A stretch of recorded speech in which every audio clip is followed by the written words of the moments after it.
مجھے جوائن کر رہے ہیں دفاعی تجزیہ کار جنرل ریٹائرڈ نعیم خالد لودھی صاحب. السلام علیکم, بہت بہت شکریہ جنرل صاحب آپ کا. جنرل صاحب, پرائم منسٹر کے دنیا کو ایبسلیوٹلی ناٹ کے کہنے کے بعد یہ تو کہنا ہم شروع ہو گئے تھے, بلکہ سوالات اٹھنا شروع ہو گئے تھے کہ اس کے کانسیکوینسز پاکستان کو بھگتنا پڑیں گے, اور اب چیزیں کھل کر سامنے آنا شروع ہو گئی ہیں, اور معاملہ شروع ہوا ہے کھیل کے میدانوں سے. نیوزی لینڈ کی ٹیم واپس گئی, کل انگلینڈ کی ٹیم نے آنے سے انکار کر دیا, جس کے بعد آج وفاقی وزیر اطلاعات کو یہ کہنا پڑ گیا کہ ایبسلیوٹلی ناٹ کہیں گے تو قیمت تو چکانا پڑے گی. یہ دنیا میں کس تناظر میں دیکھ رہی ہے جنرل صاحب؟ جی پہلے تو میرا خیال یہ بات کافی افسوسناک ہے کہ ہر چیز میں سیاست آ گئی ہے. انٹرنیشنل پالیٹکس میں, ٹریڈ اور کامرس میں تو پہلے ہی تھی. ہمیں معلوم تھا کہ اس کے اندر ایک دوسرے کے ساتھ جس طریقے کا برتاؤ ہوتا ہے, کسی کو آپ ایکسیس دیتے ہیں, کسی کو نہیں دیتے ہیں. لیکن یہ کھیلوں کے معاملے میں پہلے کبھی کبھار خبریں سنتے تھے, ابھی تو مکمل طور پہ ایسے لگ رہا ہے کہ کھیل کے میدان بھی جو ہے سیاست کی نظر ہو گئے ہیں, کم از کم اس کیس میں تو ہو گئے ہیں. اور یہ اگر آپ دیکھیں کہ یہ کون سے ممالک ہیں جن کا گٹھ جوڑ آپ کو نظر آ رہا ہے, تو یہ ایگزیکٹلی وہی ممالک ہیں جو کہ یا تو کوارڈ میں ہیں اور یا ابھی جو اوکس نئی حد بند ہوئی ہے. تو ہمیں اس کا مطلب یہ کہ وہ جان کے دھکا دے کے دوسرے کیمپ میں ڈالنا چاہ رہے ہیں. حالانکہ پاکستان تو ایک بیلنسنگ ایکٹ کے تحت دونوں کے ساتھ, یعنی کہ امریکہ اور چین دونوں کے ساتھ اپنے روابط قائم رکھنا چاہتا ہے. لیکن سر ہمیں تو ہر طرف سے گھیرن, آپ دیکھیں پنجشیر صوبے کی لڑائی کو بنیاد بنا کر, اور انڈیا نے جو الزام بھی لگایا کہ پاکستان نے جا کر مدد کی, جس کی وجہ سے جو طالبان ہے وہاں پر بھی جو ہے اپنا کنٹرول سنبھالنے میں کامیاب ہوئے, اور اس پر یورپ جاگا اور یورپ نے کہہ دیا کہ ہم جی ایس پی پلس پر جو ہے نا وہ نظر ثانی کریں گے. تو سر پروپیگنڈا انڈیا کا بھارت کو بھگتنا پڑا, دنیا سو رہی ہے کیا؟ جی مطلب ایسا تو نہیں ہے کہ اگر ہندوستان پروپیگنڈا کر رہے تو دنیا کو معلوم نہیں ہے کہ یہ پروپیگنڈا ہے یا اصل حقائق ہیں. یہ ناٹ ایبسلیوٹلی ناٹ کے علاوہ آپ کو پتہ ہے کہ ابھی جو ایس سی او میں 2 باتیں کہی ہیں وزیر اعظم نے, اور بہت میرے خیال عمدگی سے اپنی فورن پالیسی, آزادانہ فورن پالیسی کا اظہار کیا ہے. ایک تو انہوں نے یہ کہا ہے کہ دنیا کو چاہیے کہ جو افغانستان کے زمینی حقائق ہیں ان کو مانے, جس کا یہ مطلب ہے وہ یہ کہہ رہے ہیں کہ جی جو وہاں پر حکومت ہے اس کو مانے. دوسرا وہ انہوں نے یہ کہا کہ باہر سے فورس نہیں کی جا سکتی چیزیں افغانستان کے اوپر, یعنی یہ جو طرح طرح کی ڈیمانڈز آ رہی ہیں کہ آپ یہ کریں گے تو ہم مانیں گے, آپ وہ کریں گے تو ہم مانیں گے. تو یہ انڈیا بھی تو دے دیا نا پرائم منسٹر نے.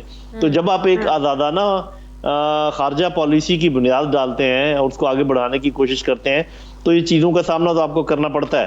اور میرا خیال ہے کہ بہت ضروری ہے, اگر آپ چاہتے ہیں کہ ایف اے ٹی ایف اور آئی ایم ایف کے چل جائیں تو کچھ دیر کے لیے آپ کو یہ کڑوا گھونٹ پینا پڑے گا. آپ کو یہ نہیں میں کہتا کہ کوئی اوپن جنگ ہونے کا امکان ہے, آلدو ہندوستان کے بس میں ہو تو وہ بھی کر دے, لیکن ان کو پتا ہے کہ ان کو جواب بڑا کرارا ملے گا, نہ کریں. لیکن ہمیں اپنے گارڈز ذرا قائم رکھنے چاہیے. این ممکن ہے کہ ویسے میں انڈیا جو پاکستان کو آئسولیٹ کرنے کا خواب دیکھ رہا ہے, کیا وہ پھر پورا نہیں ہوگا؟ بالکل پورا نہیں ہوگا. اس کی وجہ یہ ہے کہ دنیا, ایک زمانہ تھا کہ دنیا یہی تھی, امریکہ تھا اور ان کے حواری تھے. ابھی دنیا کی حیت تبدیل ہو رہی ہے. ابھی چین بھی دنیا ہے, روس بھی دنیا ہے, ترکی بھی دنیا ہے, ملیشیا ہے, ایران ہے. تو ہمارے یہ نہیں ہے, کوئی کمی نہیں ہے ہمارے پاس کانٹیکٹس کی. ہم تو یہ چاہ رہے تھے کہ سب کے ساتھ رہے, لیکن اگر کوئی بہت شوق ہے کسی کو خود اپنے تعلقات توڑنے کا تو ہم کیا کر سکتے ہیں. تو اس سلسلے میں میرا خیال ہے کہ دنیا میں کافی گنجائش اب موجود ہے کہ شفٹ پالیسی کو کیا جا سکتا ہے. تو اگر ہم ایک دفعہ اس کلزم خون سے گزر جائیں کوشش کر کے, ہمیشہ کے لیے آزادی پا لیں گے اپنی خارجہ پالیسی میں بھی اور اپنی اکنامک پالیسی میں بھی. جی بہت بہت اسٹوڈیوز میں جوائن کر رہے ہیں سابق chief justice Lahore high court justice retired Anwar ul Haq صاحب. السلام علیکم. بہت بہت شکریہ جج صاحب آپ کا. جج صاحب ابھی وفاقی وزیر قانون فروغ نسیم صاحب بھی میرے ساتھ پروگرام میں تھے. میں نے آپ کے بھی کام کا ذکر کیا کہ آپ اے ڈی آر کو لے کر, آلٹرنیٹ ڈسپیوٹ ریزولوشن کو لے کر بڑا کام کر رہے ہیں. میں چاہتی ہوں آپ عام آدمی کے لیے آسان الفاظوں میں یہ بتائیں, سمجھائیں کہ کتنا فائدہ مند ہے ہمارے عدالتی سسٹم کے لیے اور ایک عام آدمی کے لیے. دیکھیں میں تو آپ کی اجازت سے بات یہاں سے شروع کرنا چاہتا ہوں کہ یہ جو ایک ہمارا خواب ہوتا ہے عام شہری کا کہ ہماری ریاست جو ہے وہ ہماری ماں کی طرح ہو اور ہم اس کا احترام کریں, تو یہ ماں کی طرح کا احترام جو ریاست کا ہے یہ مشروط ہے اس نظام حکومت میں, نظام انصاف پہ. اگر آپ اپنے نظام انصاف کو ایسا بنا دیتے ہیں جس کو ہم کہتے ہیں پبلک فرینڈلی ہے، لوگوں کے لیے آسان ہے، تو آپ یہ سمجھیں کہ سارے لوگ آپ کے لیے اور ریاست کے لیے اور حکومت کے لیے دعا گو ہوں گے۔ بالکل۔ ہم لوگ بدقسمتی سے اپنے نظام انصاف کو بہتر بنانے کے لیے کوئی سنجیدہ کوششیں کر نہیں پائے۔ فکری اعتبار سے بڑا کام ہوا ہے، بڑے ٹریبونلز بنے ہیں، بڑے کمیشنز بنے ہیں، لیکن اس میں کوئی بڑی ہم تبدیلی نہیں لا سکے کہ جس میں ہم کہہ سکیں کہ ہم نے کوئی بڑا اہم کام کر لیا ہے جس سے نظام انصاف میں کوئی بہتری آئی۔ پوری دنیا میں اس وقت جو ADR ہے، الٹرنیٹ ڈسپیوٹ ریزولوشن جس کو کہتے ہیں، اس پہ بہت کام ہو رہا ہے۔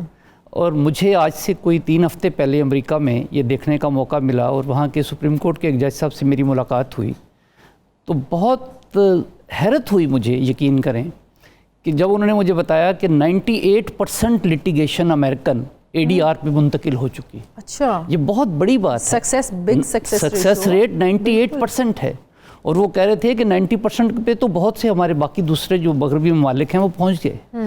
اب آسٹریلیا ہے، کینیڈا ہے، نیوزی لینڈ ہے، اب ایسا نہیں ہے کہ ہم کوئی نئی چیز متعارف کروا رہے ہیں، یہ پہلے سے ہے، تو پھر اس کا مطلب ہے کہ کچھ رکاوٹ ہے اس کو امپلیمنٹ کروانے میں۔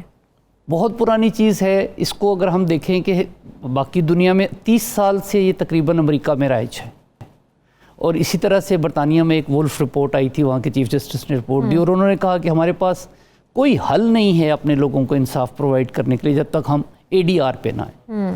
ADR کا مطلب یہ ہے کہ آپ یہ سمجھیں کہ دنیا میں 2 طرح کے لوگوں کے درمیان جھگڑے ہوتے ہیں۔ ایک جھگڑا ایسا ہوتا ہے جس کی بنیاد ان کی کوئی بہت پرانی دشمنی ہوتی ہے، بالکل صحیح، اور ان کو ہم کہتے ہیں یہ آپس میں دشمن ہیں، کسی نے کسی کے باپ کو مار دیا، کسی نے کسی کے بھائی کو مار دیا، کسی نے کسی کو ایسا ہرٹ کیا کہ وہ اس کے ساتھ دشمنی پیدا ہو گئی۔ لیکن ہمارے پاس کوئی 90% سے زیادہ جو مقدمات ہوتے ہیں وہ تنازعات ہوتے ہیں لوگوں کے آپس میں۔